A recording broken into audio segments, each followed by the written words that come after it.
नमस्कार। मैं सुनील कुमार आपका स्वागत करता हूं आपके अपने चैनल क्या ऐसा होता है में।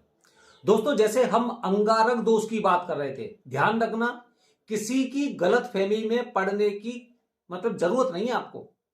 अपनी कुंडली आप अपने आप देखिए, आप खुद पता लगा सकते हैं कि आपकी कुंडली में कौन कौन सा दोष है। मैंने राहु और केतु से संबंधित कालसर्प दोष के बारे में बताया, मैंने मंगल दोष के बारे में बताया। अंगारक दोष में भी काफी लोग बताते हैं कि शनि और मंगल की उपस्थिति से भी अंगारक दोष बनता है, लेकिन अंगारक दोष नहीं माना जाता है।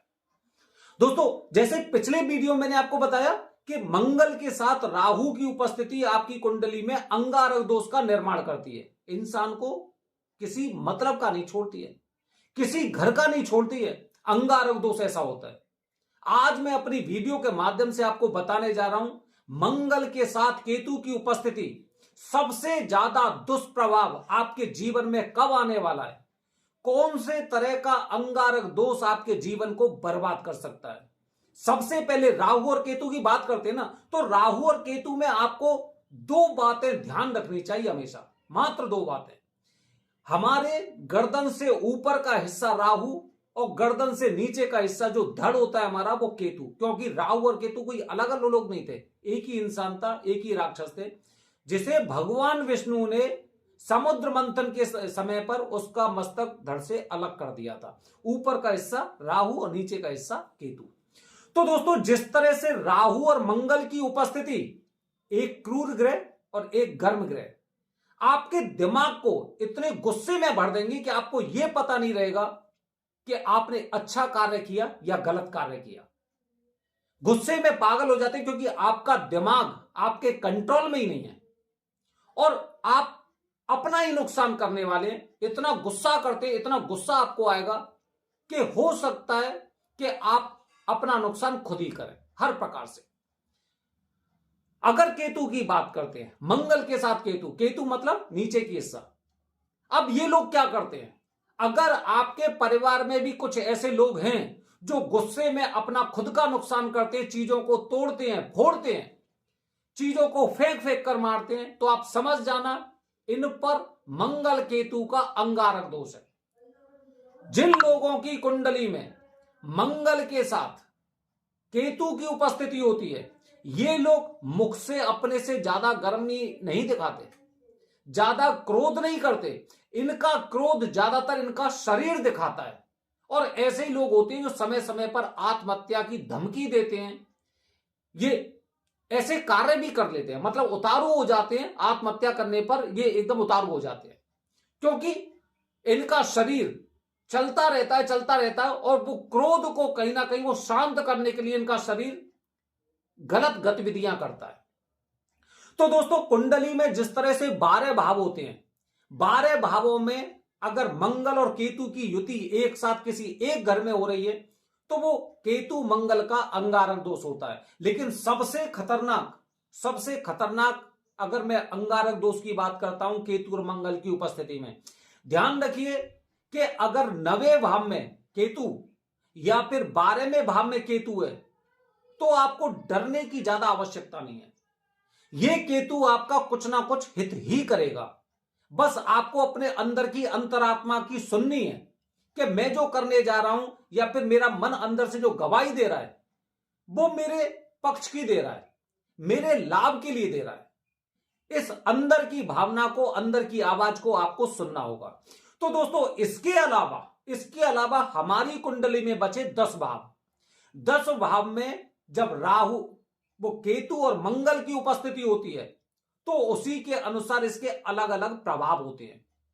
अगर मैं सबसे खतरनाक केतु और मंगल के अंगारक दोष या केतु की उपस्थिति के बारे में बात करूं, तो सप्तम भाव में दोस्तों पति पत्नी के संबंधों में अनबन, पार्टनरशिप में आपके में नुकसान।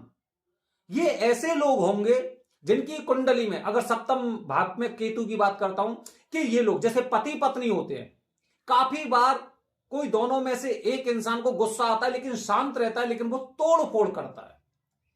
हाथ में कोई भी चीज आई, मोबाइल आया, बर्तन आए, कुछ भी आए, शीशा आया, फेंक के मारा। तो ये अपने गुस्से का इजहार चीजों को तोड़कर फोड़कर करते हैं। सप्तम भाव का, जिसकी वजह से पति और पत्नी में तनाव भी रहता है।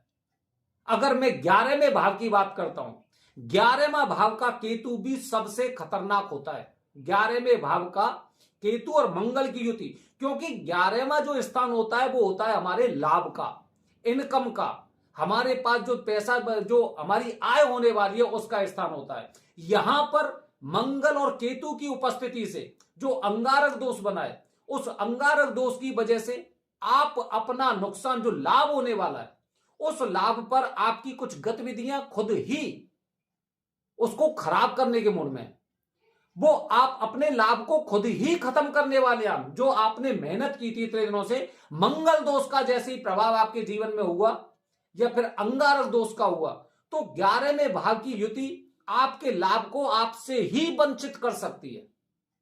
ये दो भाव ऐसे सबसे ज्यादा खतरनाक होते हैं। इसके अलावा जो तीसरा भाव होता है, तीसरा भाव दोस्तों होता है अष्टम भाव का।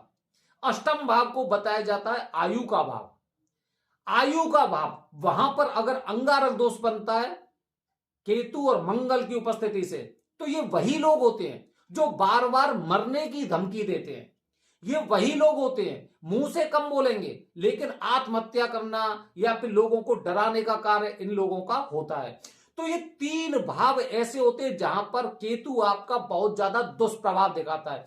हालांकि जो 10 भाव है, जैसे कि अगर मैं 9वें भाव को छोड़ देता हूं या 12वें भाव को छोड़ देता हूं, यहां पर केतु आपको ज्यादा तंग नहीं करेगा। लेकिन इसके अलावा जो 10 भाव बचे हुए हैं, 10 भावों में केतु और मंगल, ये दोनों मिलकर आपकी बॉडी को, आपके शरीर को कुछ इस तरह से गतिमान करने का प्रयास करेंगे कि आप खुद ये सोचेंगे बाद में होने के बाद कि मैंने ये गलत कर दिया, मुझे ऐसा नहीं करना चाहिए। ये उसी दोष का प्रभाव है, क्योंकि आपकी गुस्सा अंदर भरी हुई है। अगर राहु होते तो गुस्से को आप मुख के द्वारा, अपने बाणों द्वारा, अपनी वाणी द्वारा बाहर निकाल सकते थे, लेकिन केतु, केतु के मुंह नहीं है, धड़ है। तो जब ये अपना प्रभाव दिखाता है तो ये चीजों को तोड़ने मोड़ने इस तरह का कार्य करता है। तो जब भी अष्टम भाव में, क्योंकि वहां पे मंगल दोष भी है, मंगल दोष और अंगारक दोष मिलकर आपके जीवन में आपको कुछ ऐसा अनर्थ करने पर मजबूर कर सकते हैं कि बाद में आपको भी पछताना पड़ सकता है। बने रहिए हमारे चैनल के साथ दोस्तों। ध्यान रखना, हमेशा एक बात हमेशा ध्यान रखना कि किन्हीं लोगों के चक्कर में फंसने की आवश्यकता नहीं। अगर शनि और मंगल उपस्थित है तो कोई अंगारक दोष नहीं बनता है। अंगारक दोष की पूजा अगर आप अपने घर के आसपास करने वाले हैं तो पैसा बर्बाद करने वाले हैं। जो स्थान जिस चीज के लिए बताए गए हैं, जो स्थान जहां के लिए बताए गए हैं, जो गुरुजी जहां के बताए गए हैं, अगर हम शास्त्रों की बात करते हैं, अगर हम वेदों की बात करते हैं, तो जो वरदानी पंडित जी होते हैं उन्हीं के द्वारा आपको पूजा करनी चाहिए। उदाहरण के लिए अगर आप गया जी में श्राद्ध करने वाले हैं तो चाहे आप त्र्यंबकेश्वर से पंडित जी लेके जाइए या फिर आप उज्जैन से लेके जाइए या फिर कहीं से लेके जाइए, आपकी पूजा उस तरह से नहीं लगने वाली है, क्योंकि गया जी में गया जी के ही वरदानी पंडित जी चाहिए। इसीलिए हम कहते हैं स्थान की महत्वता, वरदानी पंडित जी, मुहूर्त, और जो स्थान जहां के लिए बताया गया है उस पर ही फोकस करिए। यह मत सोचिए इतनी दूर है, कैसे जाएंगे, कैसे पहुंचेंगे, किनसे संपर्क करेंगे, मत सोचिए। अंगारक दोष की पूजा का एकमात्र स्थान उज्जैन में अंगारेश्वर मंदिर है, यहीं पर आपको इसकी पूजा करनी चाहिए। अगर मंगल दोष है तो मंगल नाथ मंदिर में पूजा करिए, कहीं और नहीं। ऐसे कार्य मत करिए जिसकी वजह से आप बाद में ये कहें मैंने पूजा कराई लेकिन पूजा का फल मुझे प्राप्त नहीं हुआ। अगर प्राप्त नहीं हुआ है तो आप ही की किन्हीं कमियों की वजह से आपको किसी पूजा का फल प्राप्त नहीं हुआ है। बने रहिए हमारे चैनल के साथ दोस्तों।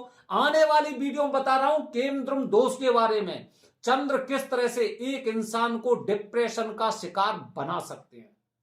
हर हर महादेव, हरिओम।